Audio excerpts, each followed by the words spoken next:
2024 March മാസം മുതൽ നമുക്ക് എല്ലാ മാസവും മുടങ്ങാതെ ക്ഷേമ പെൻഷൻ ലഭിക്കുന്നുണ്ട്. ഈ നവംബർ 6-ാം തീയതി മുതൽ നമുക്ക് ഒരു ഗഡു പെൻഷൻ സർക്കാർ അനുവദിക്കുകയും ചെയ്തിരുന്നു. പക്ഷേ ഇത് നമുക്ക് നവംബറിൽ ലഭിക്കേണ്ട ആനുകൂല്യമല്ല ലഭിച്ചിട്ടുള്ളത്. സർക്കാർ വിതരണം ചെയ്യുമെന്ന് അറിയിച്ചിരുന്ന കുടിശ്ശിക ആനുകൂല്യങ്ങളിൽ ഒരു ഗഡുവാണ് വിതരണം ചെയ്തിട്ടുള്ളത്.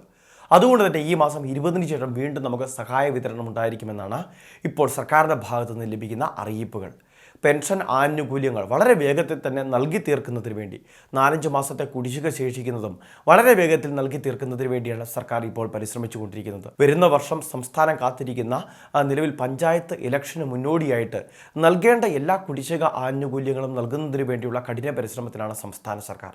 എന്നാൽ വിവിധ ക്ഷേമനിധി ബോർഡിലെ, പ്രത്യേകിച്ച് നിർമ്മാണ തൊഴിലാളി ക്ഷേമനിധി ബോർഡിലെ ആനുകൂല്യങ്ങൾ മാസങ്ങളായിട്ട് കുടിശ്ശികയാണ്. അത് പക്ഷേ നൽകുന്നതിന് വേണ്ട സാമ്പത്തിക ഒരു പിന്തുണ സർക്കാരിൻ്റെ ഭാഗത്തു നിന്ന് ഇപ്പോൾ ബോർഡിന് ലഭ്യമായിട്ടില്ല. അതുകൊണ്ട് തന്നെ ആ വിതരണം ചിലപ്പോൾ തടസ്സപ്പെട്ടേക്കും. അത് വിവിധ മേഖലകളിൽ നിന്ന് പ്രതിഷേധമുണ്ടാകുന്നുണ്ടെങ്കിലും ആനുകൂല്യം ഇപ്പോൾ വിതരണം ചെയ്യാനുള്ളൊരു നിർവാഹം സർക്കാരിന് ഇല്ല, അല്ലെങ്കിൽ ബോർഡിന് ഇല്ല. ഇനി ക്ഷേമ പെൻഷൻ ബാക്കി എല്ലാ വിഭാഗങ്ങൾക്കും സാധാരണഗതിയിൽ എല്ലാ മാസവും ലഭിക്കുന്നത് പോലെ തന്നെ ഈ മാസം ഇനിയും സഹായമുണ്ടായിരിക്കും. പക്ഷേ ഈ കഴിഞ്ഞ ദിവസങ്ങളിലൊക്കെ കണ്ടുവരുന്നത് സ്ത്രീ ഗുണഭോക്താക്കൾക്ക് പെൻഷൻ ആനുകൂല്യങ്ങൾ തടസ്സപ്പെടുന്നു.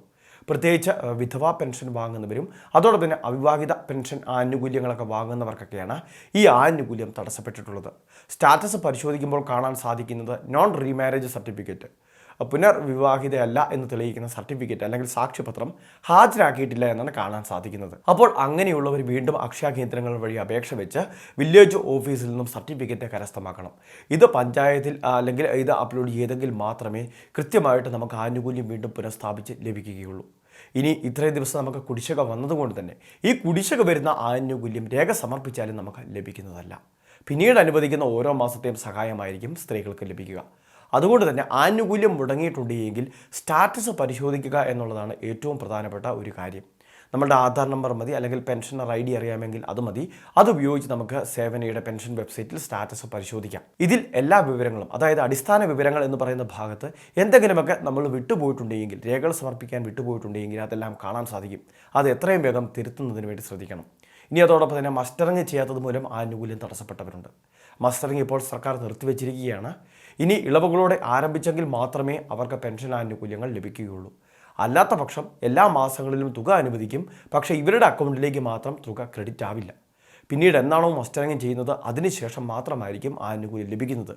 എത്ര നാളത്തെ കുടിശ്ശിക വരുന്നു ആ ആനുകൂല്യം പിന്നീട് അവർക്ക് ലഭിക്കുന്നതുമല്ല. ഇനി പെൻഷൻ ആനുകൂല്യവുമായി ബന്ധപ്പെട്ട മറ്റൊരു പ്രധാനപ്പെട്ട കാര്യം, 1600 എന്ന് പറയുന്ന നിരക്കിലാണ് നമ്മുടെ ബാങ്ക് അക്കൗണ്ടിലേക്ക് ധനസഹായം ലഭിക്കുന്നത്. ഇനി 7 ലക്ഷത്തോളം വരുന്ന ഗുണഭോക്താക്കൾക്ക് 200 രൂപ മുതൽ 500 രൂപ വരെ ലഭിക്കുന്നവരുണ്ട്. അവർക്ക് ആനുകൂല്യം ആധാറുമായിട്ട് ലിങ്ക് ചെയ്തിട്ടുള്ള ബാങ്ക് അക്കൗണ്ടിലേക്കാണ് ക്രെഡിറ്റ് ആവുന്നത്. അതുകൊണ്ട് തന്നെ ആനുകൂല്യം ക്രെഡിറ്റ് ആവുന്നതിന് ഒരാഴ്ച വരെ സമയമെടുത്തേക്കും. ആ കാര്യം തീർച്ചയായിട്ടും ശ്രദ്ധിക്കണം. എന്നാൽ തുടർച്ചയായിട്ട് സർക്കാർ അനുവദിക്കുന്ന ആനുകൂല്യങ്ങൾ മുടങ്ങുന്നുണ്ടെങ്കിൽ പഞ്ചായത്തുമായിട്ട് ബന്ധപ്പെടുക, ആധാറിൻ്റെ കോപ്പികൾ സമർപ്പിക്കുക. അതല്ല എങ്കിൽ ഉദ്യോഗസ്ഥർ നിർദ്ദേശിക്കുന്നതനുസരിച്ച് പോസ്റ്റ് ഓഫീസിലൊക്കെ അല്ലെങ്കിൽ മറ്റെവിടെയെങ്കിലുമൊക്കെ അക്കൗണ്ട് ഓപ്പൺ ചെയ്യേണ്ടതായിട്ട് വരും. അപ്പോൾ ഈ കാര്യങ്ങളിലെല്ലാം വ്യക്തത വരുത്തുന്നതിന് പഞ്ചായത്തുമായിട്ട് ബന്ധപ്പെട്ടേ മതിയാകൂ. സംസ്ഥാനത്തെ സാമൂഹ്യ സുരക്ഷാ പെൻഷൻ വാങ്ങുന്നവരെ ബാധിക്കുന്ന പ്രധാനപ്പെട്ട കുറച്ച് ഇൻഫർമേഷനാണ് വീഡിയോ വഴി ഷെയർ ചെയ്തത്. ഇതുപോലുള്ള വിവിധ അറിയിപ്പുകൾ തുടർന്നും ലഭിക്കാൻ ചാനൽ സബ്സ്ക്രൈബ് ചെയ്യുക, ഫോളോ ചെയ്യുക.